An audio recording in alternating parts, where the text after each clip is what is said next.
Well, first we think about Southampton, but after be really focused on this game because. Arne, you said before the game you'd have to suffer at times. How do you sum everything up when your goalkeeper was outstanding and after his saves, Harvey Elliott then produces a match-winning moments after you sent him on? Yeah, I think when we would have had a draw over here, we would have been already the lucky one, and that is clear for everyone. I think they were the much better team today, especially in the first half. They had a lot of open chances, 3 or 4 big chances. In the second half, they were still the better team, still had a lot of shots on target, but they were mainly from outside the box. But I knew before the game, and I saw it today again, how much quality this team has and these individual players have. So all these shots from them from outside the box are with a certain speed that you only see with the top players. We have them as well, but you see them with them as well. That's why Alisson still had to make a lot of big saves. We were lucky with the first half that the goal was fractionally offside. I was very happy that in a difficult circumstances over here, the referee wasn't impressed. That's not always in away games the situation. And yeah, in the end we were already in the game 3, 4, 5 times. I felt like, oh, we can hurt them in transition, but we didn't. But we waited till the last moment, and then we hurt them. Can you sort of what a moment as well that was for Harvey coming on and scoring so soon after?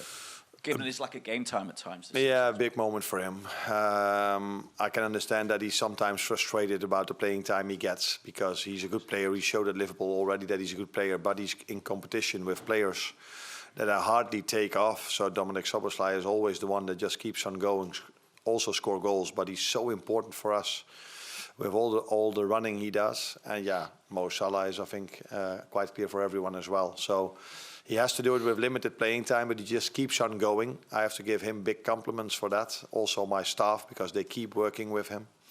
And every time come up with great exercises so he stays fit. But it wasn't only Harvey, it was also the one that assisted, Darwin Núñez, who came from a difficult 2 games, but was absolutely there again tonight, because from the moment he came in, we were more of a threat than before. I appreciate it will be different at Anfield with the atmosphere, but what does tonight tell you about the task you still have ahead of you? Now, what it tells me is that we are, of course, 1-0 win. If you have seen the game, it's a very good result for us. But we also felt the quality of Paris Saint-Germain. And I knew it before. They've won 10 times in a row, scored goal after goal after goal, incredible pace with the wingers. So every underlying stat shows you that they are the best team in the Champions League. So we were the league table, won it, but they were in the underlying stats the best team. So I wasn't surprised that they were so good. So we're definitely going to need our fans in a week's time. Arne, is it fair to say it was the toughest opposition you've had this season? And if yes, is it because of PSG's performance, or is it also due to the fact that your team, let's put it mildly, were under par tonight? That they were? Under par.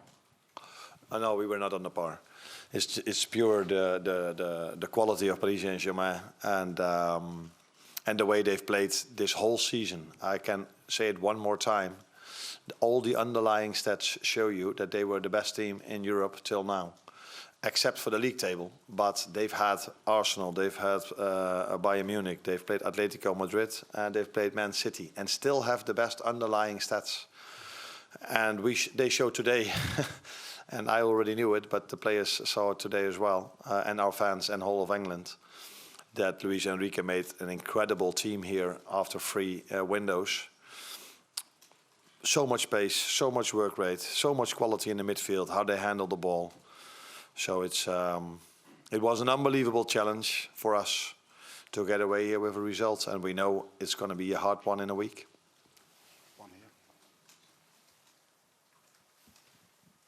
Bonsoir coach en français. Mourad Sefiane pour la source parisienne. On vous a vu dès le début du match, notamment votre gardien, gagner beaucoup de temps, jouer la montre. Est-ce que l'objectif finalement c'était pas de repartir avec un match nul?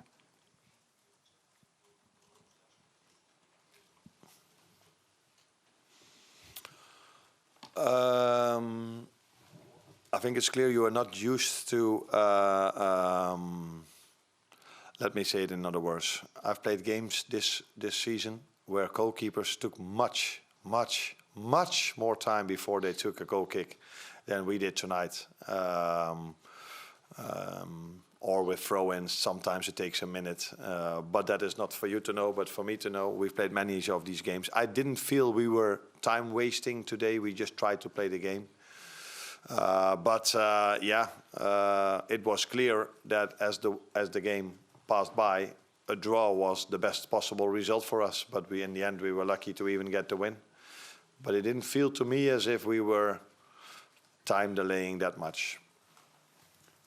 Miguel.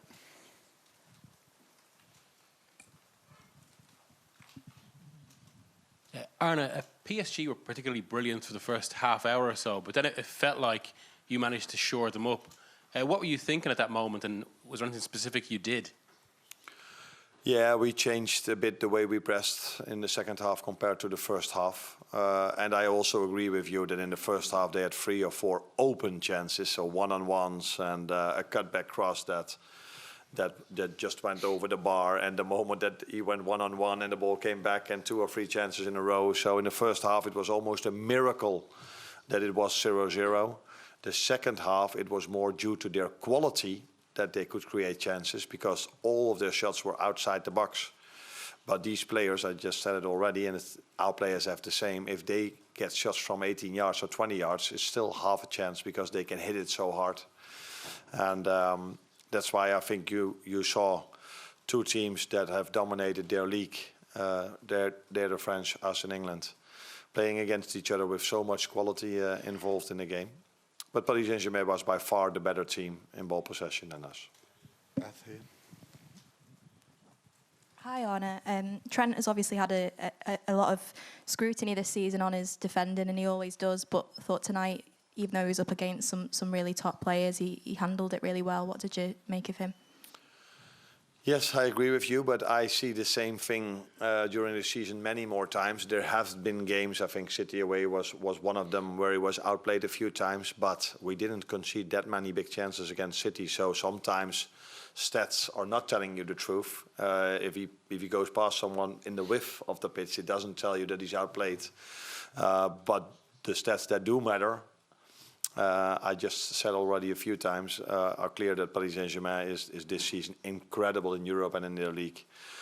But Trent, I think in the first half, 1 or 2 times he had some difficulties, but in general he defended really well, especially also in the second half. So I agree with you, yes.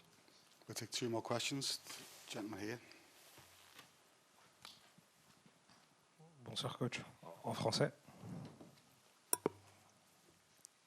Donc, Achille H pour Beurre FM. Ce type de match-là se joue sur des détails. Et aujourd'hui, il y avait 2 équipes sur le terrain et un arbitre qui a eu des décisions extrêmement litigieuses et qui ont été à votre avantage. Est-ce que vous avez un avis en particulier par rapport à l'arbitrage ce soir?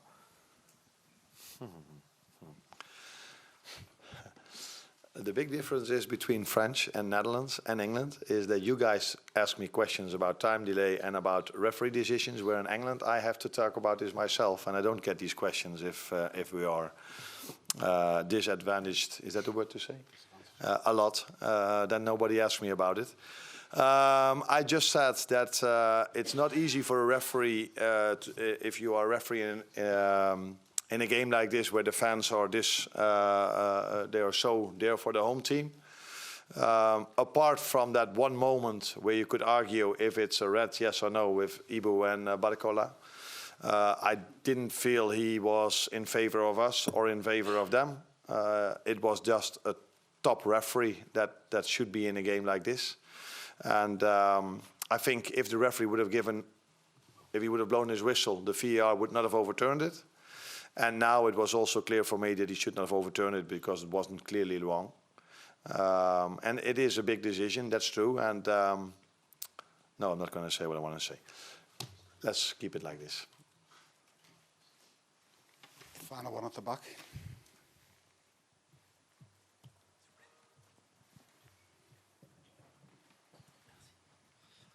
Bonsoir coach, Stéphane Bianchi du Parisien. Qui est selon vous le plus en confiance après le résultat de ce soir pour le match retour, compte tenu du scénario? Merci.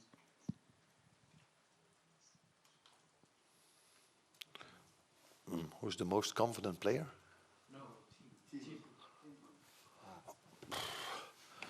Yeah, if you look at the results, we come away really positive.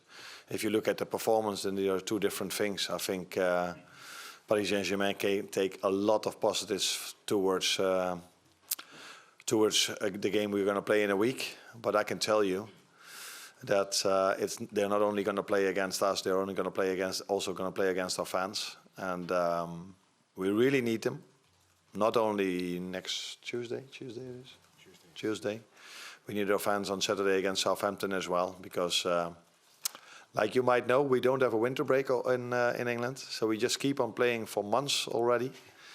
And these players definitely going to need the help of our fans to show up 2 times as they've did in the last few months.